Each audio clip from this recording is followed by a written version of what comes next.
बहुजन नायकों को नमन, अभिनंदन।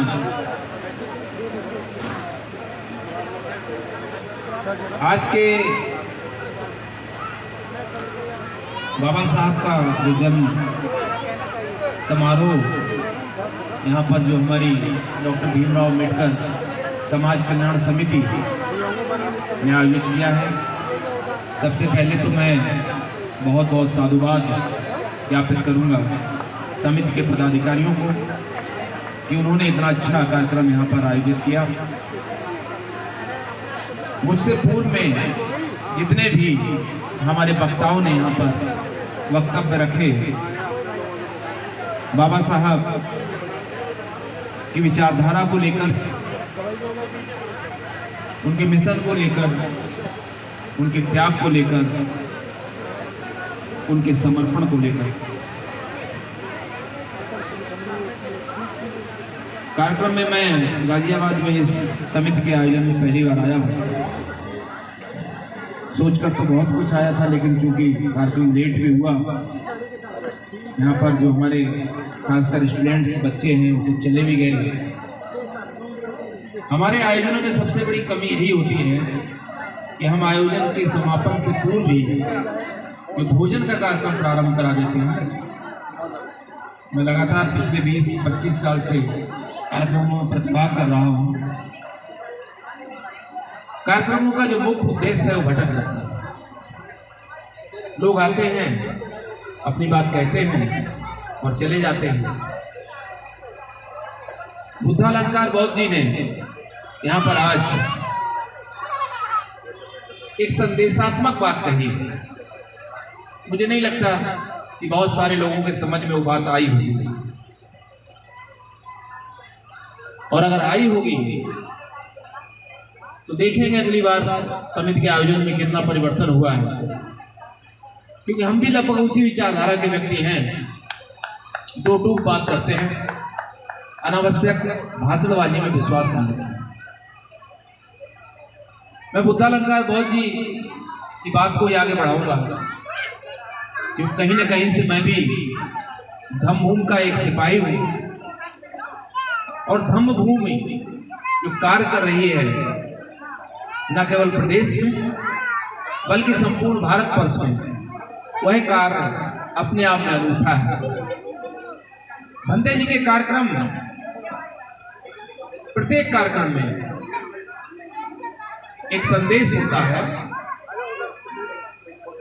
एक अलग कार्यशैली होती है, चाहे वो बिजनेस के क्षेत्र की हो, चाहे वो एजुकेशन सेक्टर की हो, चाहे वो धार्मिक क्रांति की हो, चाहे वो एजुकेशनल रिफॉर्म की हो। कॉन्स्टिट्यूशन पे लोगों ने बातें की, वक्ताओं ने बातें की, धार्मिक मुद्दों पर बातें की,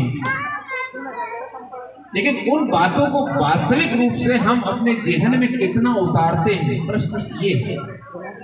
महत्वपूर्ण बात यह है कि हमारी मातृशक्ति यहाँ बैठी हुई है, क्या वो वास्तव में मातृशक्ति बाबा साहब के जो संदेश हैं, उन संदेशों का अनुपालन, उनका परिपालन अपने घरों में करती है नहीं करती है? क्योंकि कोई भी महिला ही प्रथम शिक्षिका होती है, चाहे माता सावित्रीबाई फूले रही हूं, उन्होंने तो शिक्षा की जो क्रांति जगाई है वो किसी से छिपी नहीं है। लेकिन भारतवर्ष जो है ना, जो भारतवर्ष की विचारधारा है, जो चातुर्वर्णीय व्यवस्था है, ये व्यवस्था इतनी जटिल है, इतनी कॉम्प्लेक्स है, इस व्यवस्था को तोड़ना इतना सामान्य कार्य नहीं। जितना हम सुलझते हैं उतना ही ज्यादा हमको उलझाने का प्रयास किया जाता है। हमारे सामने नए नए तरीके से धर्म की व्याख्या की जाती है। बाबा साहब का क्षेत्र, चाहे वो सामाजिक क्षेत्र रहा हो, चाहे वो इकोनॉमिकल आर्थिक क्षेत्र रहा हो, चाहे वो राजनीतिक करियर रहा हो, और चाहे वो धार्मिक करियर रहा हो, प्रत्येक करियर अगर आप उठा के देखेंगे तो संघर्ष से भरा हुआ है। बड़ोदरा की घटना का जिक्र किया गया है। भाई शशि भूषण जी ने अपने गीत के माध्यम से उसी समय आया था जब वो 11 दिन का पीरियड 1917 का, और उसके बाद वो संकल्प दिवस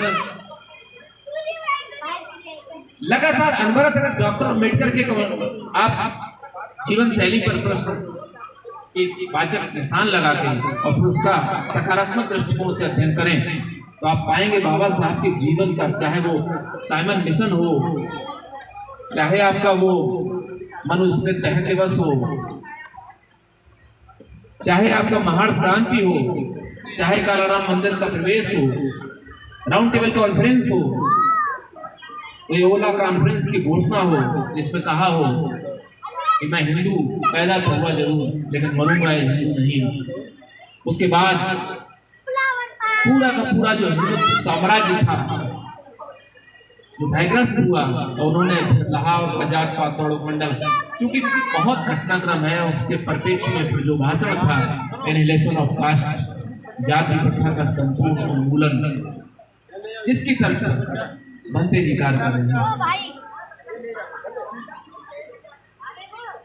भंते करुणा सिंह लाहौल जी ने एक छोटी सी पुस्तक उन्होंने बहुत सारी लिखी हुई है, एक छोटी सी पुस्तक है जंगल की आग, पता नहीं कितने लोगों ने पढ़ी है। उसका छोटा सा मर्म 2 लाइन मैं बताता हूँ। वो चिड़िया जब पानी लेकर उस जंगल को बुझाने के, आग को बुझाने का प्रयास कर रही थी तो बंदर हंस रहा था। वो बंदर कौन है? वो हम ही हैं, हमारे समाज के लोग हैं। और जब उसके अथक प्रयत्न से वो आग बुझी तो उसने सिर्फ इतना ही कहा कि हे बंदर भाई, जब भी इस जंगल का इतिहास लिखा जाएगा तो मेरा नाम उन लोगों में लिखा जाएगा कि हमने इस जंगल की आग को बुझाने का प्रयत्न किया, क्योंकि ये जंगल हमारा घर भी है, हमारा आश्रय भी है, हमारे खान पान का माध्यम भी है, सब कुछ है। तो बाबा साहब का जो जंगल है वो हमारा परिवार जो है, सारा सोसाइटी है, उस सोसाइटी के हम लोग पात्र हैं। और इस पात्र, प्रत्येक पात्र का एक ड्यूटी है, कर्तव्य है कि वह न केवल अपने बल्कि दूसरे लोगों का भी ध्यान रखे। हमारे यहाँ जब भी मतलब ये मैं हमेशा जाता हूँ, जिस मंच भी जाता हूँ, और मुझे कहने में कोई संकोच नहीं होता है कि जितने भी कोटेशन लिखे होते हैं सब गलत है। बाबा साहब ने कभी नहीं कहा शिक्षित बनो, नेवर से शिक्षित बनो। उन्होंने कहा है एजुकेट, उन्होंने बी एजुकेट कहीं नहीं कहा है। आप लोग में से जो भी विद्वान लोग हों उनका पढ़िए, इतिहास पढ़िए उठा के। बी एजुकेट तक डॉक्टर अम्बेडकर सीमित नहीं रहे। उन्होंने ये नहीं कहा है कि केवल पढ़ो, उन्होंने कहा कि पढ़ो, शिक्षित करो। आप पढ़ लिख कर आपने अच्छी नौकरी हासिल कर ली, आप अपने घर परिवार तक सिमट गए और आपने बगल के लोगों को शिक्षित नहीं किया, बगल उस परिवेश को जागृत नहीं किया, तो आपकी शिक्षा का कोई महत्व नहीं। वो शिक्षा आपकी किसी काम की नहीं। और जब तक आप शिक्षित नहीं कहला सकते, जब तक आप सोसाइटी में रिफॉर्म की बात नहीं करते।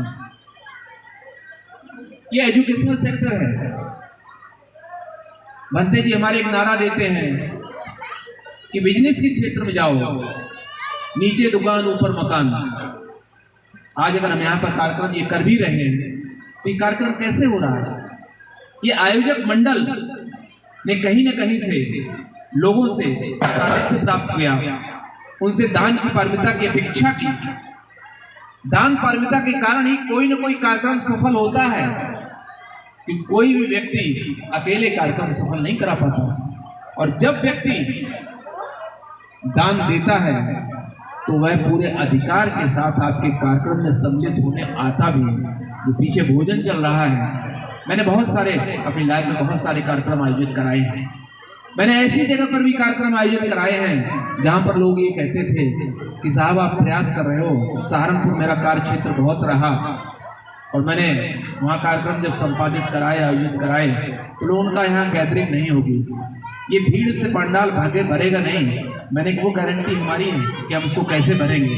हम इसको इस तरीके से भरेंगे कि हमारे जो वॉलंटियर्स हैं, मैं खुद भी उसमें शामिल था, सब लोग अपने अपने हाथों में बोरियां पकड़ो और टीम बना के घर घर जाएंगे।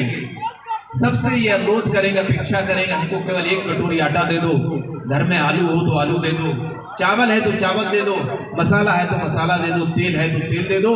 और उसके बाद ये प्रार्थना करेंगे उनसे कि आज आपके घर में चूल्हा नहीं जलेगा, आज जो हम कार्यक्रम आयोजन करा रहे हैं आपके ही खाने से हम वहां पकवाएंगे। आना है आपको, विचारों को सुनना है, और अगर जरूरत पड़े तो आप अपने विचारों की अभिव्यक्ति भी करें, क्योंकि विचारों की अभिव्यक्ति करना भी हमारा आर्टिकल 19 की बात करता है। तो ऐसे जगह पर जहां पर लोग आते नहीं थे, पूरे के पूरा हमारा जैसे बुद्धा विहार, बामियान बुद्ध विहार है, भरा, लोगों ने आके पूरा समय दिया, भोजन ग्रहण किया और शांति से सब चीजों को सुना। तो हम लोगों को एक पहल करनी होगी। मैं जैसे कहते हैं ना कि भारतवर्ष की नीति यही है, कदर न हो इंसानों की और महापुरुषों का मान न होता, पूजा हो शैतानों की। बहुत लंबा है। यही हाल मेरे बाबा साहब का मिला, जिन्हें सम्मान नहीं और सब विद्या में निपुण पड़े और फिर भी वह विद्वान नहीं। और कौन मानने योग्य देश में, कौन पूजने योग्य देश में, हम सबको यह ज्ञान नहीं। और जब तक ऐसे बने रहोगे पाओगे सम्मान नहीं। सम्मान पाने के लिए कहीं ना कहीं कुछ ना कुछ तो करना पड़ेगा। बाबा साहब को केवल जयंतियों में मत समेटिए, कथनी और करनी में अंतर मत रखिए। जो मंच पर हो वही घर पर हो। मैं जहां जाता हूं ये सेंटेंस जरूर कहता हूं कि जो ड्राइंग रूम में है वही बेडरूम में हो, वही किचन में हो। अगर हमको इतना साहस नहीं है कि हम ड्राइंग रूम में तो केवल डॉक्टर अंबेडकर की फोटो लगा सकते हैं और अंदर हम उन तस्वीरों को अपने घरों में आश्रय प्रदान करते हैं, तो हम अंबेडकर के साथ छलावा कर रहे हैं। और ये 68 ईयर 68 साल गुजर जाने के बाद भी बाबा साहब का मिशन फिर वही 168 साल बाद भी वही रहेगा जो बुद्धालंकार बहुत कह के गए। बाबा साहब ने कहा था कि जाति का दैत्य आपके समक्ष हमेशा खड़ा हुआ रहेगा, और जब तक यह जाति है तब तक आप किसी भी प्रकार से सुरक्षित और संरक्षित नहीं है। कहीं न कहीं से आप उस चातुर्वर्ण व्यवस्था का पात्र रहेंगे ही रहेंगे जब तक इस जाति को आप छोड़ेंगे नहीं। और इस जाति को छोड़ने का केवल एक ही रास्ता है कि बाबा साहब ने जो 1935 में घोषणा की 13 अक्टूबर को येवला के नासिक कॉन्फ्रेंस में, उसके 21 साल बाद उन्होंने जब बुद्ध के धम्म को अपनाया, तो बाबा साहब ने इसीलिए अपनाया कि उन्होंने कहा कि मैंने एक ऐसा ऊंच नीच आधारित व्यवस्था आधारित धर्म को मैंने छोड़ दिया और मैंने समता मूलक समाजवाद, ऐसा व्यक्ति, ऐसा धम्म जिसमें करुणा, प्रज्ञा, मैत्री की विचारधारा, उस धम्म को अपना कर ही हम अपना संपूर्ण विकास कर सकते हैं। मुझसे पहले बहुत सारे वक्ताओं ने बहुत सारी बातें कही हैं, तो जनरली मुख्य अतिथि के पास कुछ बचता नहीं है। और मुख्य अतिथि जब वक्ता टाइप का हो तो उसको लगता है उसके पास शब्द ज़्यादा हैं, और लास्ट में पब्लिक एक्चुअली चली जाती है तो बहुत सारा बातें कहने का मन भी नहीं रहता है। तो मुझे भी, मेरा एक्चुअली 9 बजे कहीं कार्यक्रम और भी लगा हुआ था, तो मैं आप लोगों से आज बस इतना ही बात करके आज आप लोगों से विदा लूंगा, लेकिन इस शर्त के साथ कि डॉक्टर अंबेडकर को केवल जयंतियों में मत समेटिए। डॉक्टर अंबेडकर की विचारधारा का प्रचार और प्रसार प्रत्येक जगह करिए, चाहे वो प्लेटफॉर्म कोई भी हो। आपका ऑफिस हो सकता है, आपका बिजनेस क्षेत्र हो सकता है, आपकी शॉप हो सकती है, मार्केट हो सकता है, रेलवे प्लेटफॉर्म हो सकता है, रेलवे में चलते हुए आप जर्नी कर रहे हैं वो प्लेटफॉर्म हो सकता है। डॉक्टर अंबेडकर का मतलब है कि यू हैव अ विजडम, आप एक बुद्धिमान व्यक्ति हैं, और बुद्धिमान व्यक्ति कभी शांत नहीं रहता है। कोई व्यक्ति अतार्किक बात करता है, कोई व्यक्ति ऐसी बात करता है जिसमें धार्मिकता में केवल और केवल अंधविश्वास आधारित बात आप सुनकर अगर शांत रह जाते हैं तो मैं नहीं मानता कि आप अनमेट्राइज्ड हो सकते। आपको वहां किसी भी परिस्थिति का सामना करना पड़े, लेकिन अगर जहां धार्मिक आडंबरवाद हो रहा है, मेरे लाइफ में जो मैं क्लास 2 ऑफिसर से ज्वाइन किया और आज सुपर क्लास 1 ऑफिसर हूँ, 98 में नौकरी ज्वाइन की थी। 98 से लेकर आज तक बहुत सारे दंश झेले हैं, बहुत सारी चीज़ें झेली हैं, कभी कभी बहुत हायर अफसर से भी डॉक्टर अंबेडकर को लेके ही दो टूक वार्तालाप हुए हैं, लेकिन अपना तो बहुत क्लियर से सिद्धांत लिखी है कि डॉक्टर अंबेडकर के कारण नौकरी मिली है, डॉक्टर अंबेडकर के कारण आज इस पद पर हूँ। अगर डॉक्टर अंबेडकर के कारण कुछ होता है तो कोई फर्क नहीं पड़ता। बस इन्हीं बातों के साथ सभी को मैत्रीपूर्ण नमो बुद्धाय। जय भीम। एक बार क्रांतिकारी जय भीम बोलेंगे। जय भीम। बहुत बहुत